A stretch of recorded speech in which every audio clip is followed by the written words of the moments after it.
Welcome back to the Deep Dive. Today, we are wading into some properly murky waters. We really are.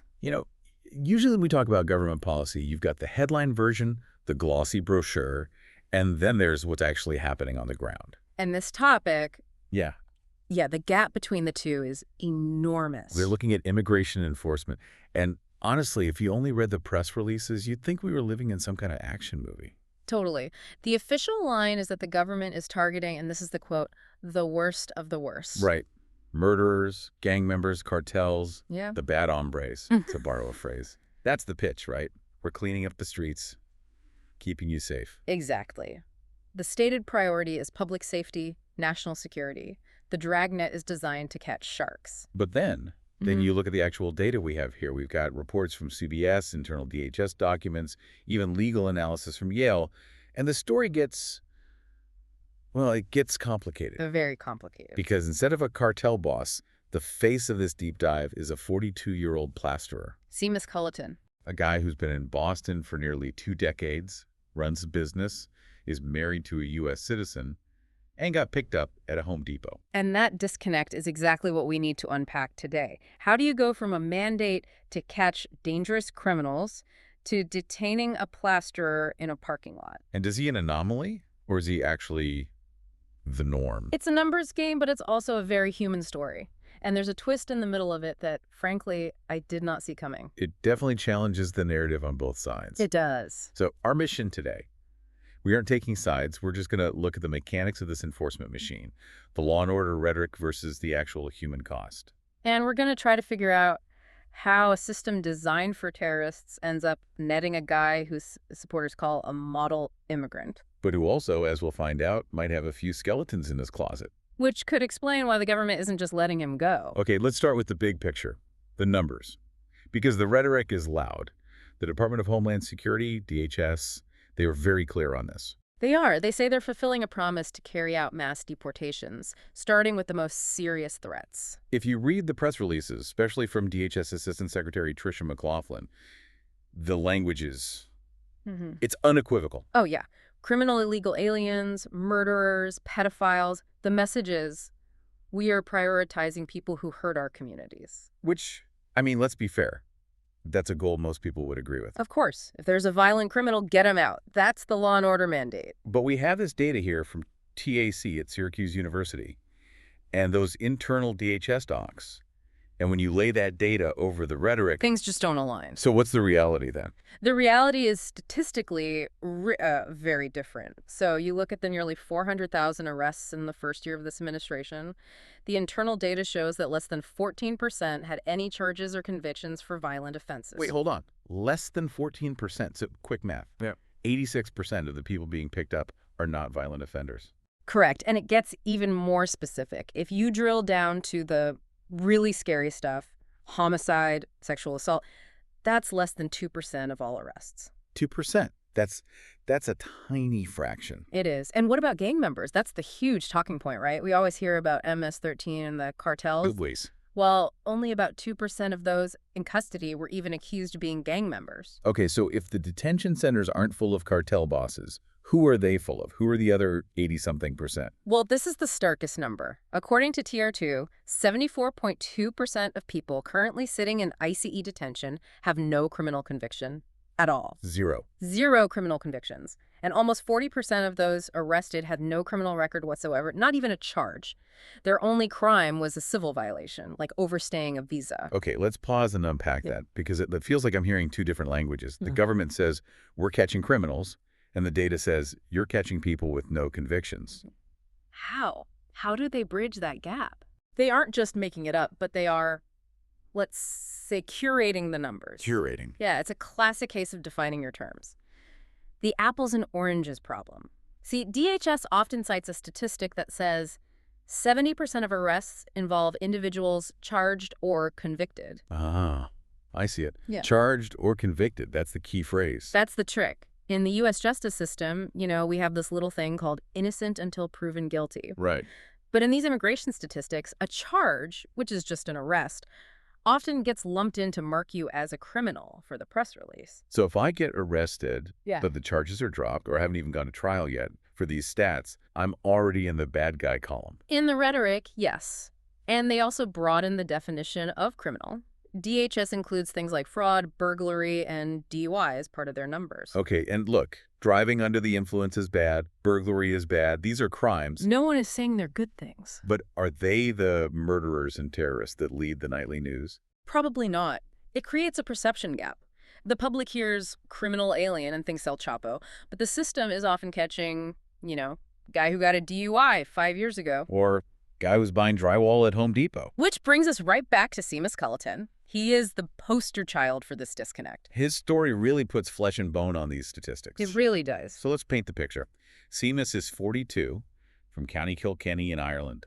Been in the U.S. for 16 years. He's a plasterer, owns his own business. He's not exactly someone living in the shadows. No, and importantly, he's married to a U.S. citizen, Tiffany Smith. And according to his lawyer, they were in the final stages of his green card application. He had a valid work permit. He was trying to do it the right way to regularize his status. And then, September 2025, he goes to Home Depot. Just a mundane errand. He's leaving the parking lot, gets pulled over in a traffic stop, and that's it. His life just flips. Next thing he knows, he's being flown 2,500 miles away to a detention center in the Texas desert. Camp East Montana in El Paso. And the way he describes this place, he doesn't mince words. He calls it a modern-day concentration camp. The allegations are really serious. He says he was locked in a room with 70 other men, describes the sanitation as filthy, the meals as child-sized. And beyond the physical conditions, there's the psychological part. Right. He says he fears for his life. You have to remember, even if 74% have no convictions, that means 26% do. So they're all mixed together. Exactly. You have a plasterer from Boston bunking with potentially violent offenders. And this is a guy who was weeks away from a green card interview. His lawyer says he could have walked into an office in Boston and become legal. Instead, he's in a desert prison. That's the whole model immigrant defense. Why are we spending taxpayer money to detain a guy who is contributing, married to a citizen, and actively fixing his status? It seems counterintuitive. But, and there's always a but. Yeah. The government is not taking this lying down. They clap back hard. They did. DHS Assistant Secretary Tricia McLaughlin took to X, formerly Twitter, and basically went on the offensive. She called his concentration camp comparison gross. She did, and claimed ICE standards are higher than most U.S. prisons. But the core of the government's argument isn't about the food, it's about choice. Choice?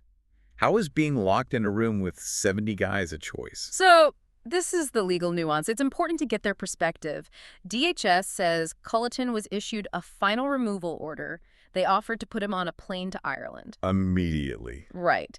They argue his continued detention is a choice he is making because he refuses to self-deport. Oh, I see. So they're saying you can leave anytime you want, you just have to leave the country. Exactly. You aren't a prisoner, you're a guest who has overstayed. They're even trying to streamline it.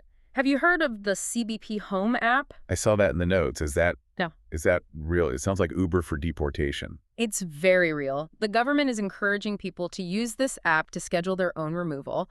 The message is, don't get detained, just use the app and go. Wow. That's efficient. Yeah. But I see the logic. And it brings up a point from some of the conservative commentary we looked at. A quote from David Marcus really stuck with me. Right, and we have to give this argument its due. Marcus argues against what he calls the affable Irish bartender trope. His point is, the law is the law. If we let the nice Irish guy skirt the rules because he's charming, we create a loophole that a cartel member can use too. It's the slippery slope argument. Exactly. Justice has to be blind.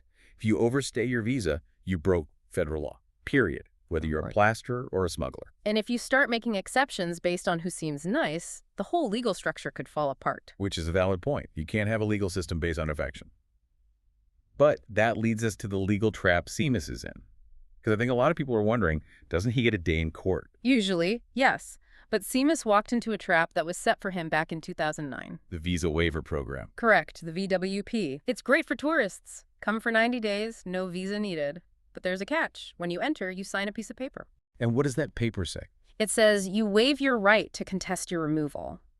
You essentially sign away your right to ever see an immigration judge. But that was 16 years ago. And that's where the Yale legal analysis comes in. The government views that waiver as applying in perpetuity. It doesn't expire. So because of a form he signed for a vacation in 2009, he can be deported today without a hearing. Precisely. In the eyes of the law, he's still that tourist who signed away his rights. It's what legal experts call the due process gap. He has no standing to ask for a review. Okay, so up until now, this story feels like big government machine crushes a nice guy who made a paperwork mistake a long time ago. Yeah. But do you remember that twist I mentioned? The narrative complication. Yeah. We need to talk about what popped up from across the Atlantic. A warrant. A warrant from Ireland from 2009. That's right. Turns out, Seamus Culleton has an outstanding warrant for his arrest in County Wexford. And this isn't for a parking ticket. No, it's for drug possession, specifically ecstasy and obstruction of a police officer. Whoa. Okay. That changes the texture of this story. It complicates the perfect victim narrative a lot. DHS and conservative outlets jumped on this immediately. Of course. Their argument shifted to, he's not just an overstayer, he's a fugitive. The theory being that maybe he's fighting so hard to stay in U.S. detention because he doesn't want to face justice back in Ireland. Now, to be fair, his lawyer says she didn't even know about the warrant. And she makes a valid legal point. A warrant is not a conviction. Right. Innocent until proven guilty. We keep coming back to that. Exactly. He hasn't been convicted. His U.S. record is clean. His supporters say, look, this is a 16-year-old accusation. It shouldn't negate 16 years of being a productive member of society here. But for the critics, it's the smoking gun. It reinforces the idea that if you break one law, you're likely to break others. It feeds right back into that bad hombre narrative. It allows the government to say, see, we told you he wasn't just a simple worker. It just muddies the water. So we have a very messy case for a very messy system. And the fallout from this, it's rippling out. We're seeing a massive backlash from the Catholic Church. This has been a very vocal front. You have Catholic organizations arguing from a standpoint of human dignity. Yeah, I was struck by that quote from Peter Piedimati. He said, Jesus didn't ask for papers. That's the core of their argument. They point out that 80% of those at risk of deportation are Christians. They see this indiscriminate enforcement as a moral failing. And the Irish community specifically is feeling the heat. Definitely. Irish detentions are up 300%. There's an estimated 10,000 undocumented Irish in the U.S., and the fear is palpable. People are afraid to drive to work. It's not a theoretical debate for them. It's, will I come home tonight? No. And from a systemic perspective, legal experts are raising the red flag about resources. This is the practical, non-moral argument. The bang for your buck argument. Right. Every bed in a detention center occupied by a plasterer with a pending green card is a bed not occupied by a violent offender. So you're clogging the system with easy catches instead of going after actual threats. It's a fiscal waste. It's the difference between high numbers and high impact. The government can point to high arrest stats and say, look how busy we are, but are those arrests actually making the country safer? That is the debate. It is. So let's try to bring this all together.